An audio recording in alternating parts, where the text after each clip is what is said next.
know it's all been a bit of a blur, but it was 4 years ago yesterday that the World Health Organization declared the novel coronavirus outbreak a global pandemic. According to the CDC, more than 1 million people in the U.S. have died from COVID-19, and millions more have been hospitalized. So what have we learned about the virus 4 years later? Joining me now in Studio 57 is Dr. Amesh Adalja. He is a senior scholar at the Johns Hopkins University Center for Health Security and an infectious disease expert. Thank you so much for joining us. So you remember 4 years ago, there was all this mystery surrounding COVID-19. A lot of research has happened since then. What do we know for sure about the virus now? Well, we know what it is. We know what type of virus it is. We know how it infects people. We know incubation periods. We know signs and symptoms. We know complications. We know how to treat it. We know how to prevent it. So if you think about 4 years in a novel virus that had not been known to humankind, that amount of scientific data is really unprecedented, especially when you couple it to the fact that we have safe and effective vaccines that hit people's arms less than a year after the virus was discovered.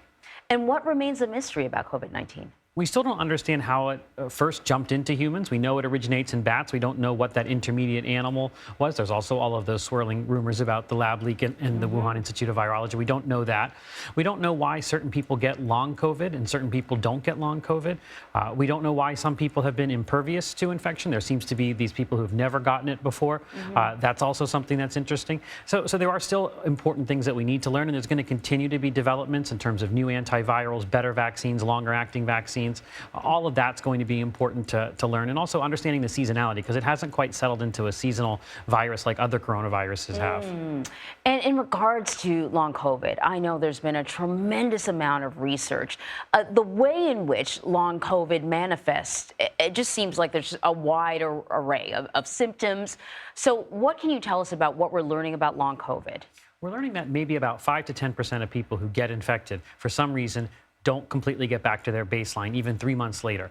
We kind of have some ideas of what the risk factors are. We think that this has to do with their immune system. Certain arms of the immune system are overactive in people with long COVID, but we know that long COVID is sort of an umbrella term. So there's lots of things that are getting grouped under there, and it's going to take some time to really kind of siphon things through and see exactly what's long COVID, what's something else. And that's going to be something that's frustrating to patients. But I think that's the path forward, is scientific research, basic scientific research to unravel the mysteries of long COVID. But I think we're starting to get some information that there actually is an immune system abnormality in this group of people. 4 years ago, we had no idea how quickly our lives were going to change for a good solid 2 years.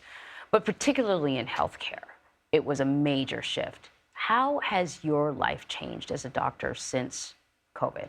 I was somebody that was working on pandemic preparedness, emerging infectious disease. So this is something I was kind of preparing for, thinking about how it would happen. But it's obviously a very different thing when you're in the midst of it. At the same time, dealing with the policy issues that were going on with COVID-19, one day and the next day in the hospital taking care of patients. So I think the biggest lesson to me was how unprepared hospital systems were, how little capacity they had, and how it became very difficult to choose what you're going to do. So for example, many hospitals stopped what are called elective procedures. And elective doesn't mean cosmetic surgery. It means you've got some flexibility in timing, but not infinite flexibility. And how do you balance that? Many hospitals were dealing with massive financial problems prior to the pandemic, and then the pandemic kind of pushed them over the edge. So we've got a crisis now in rural health.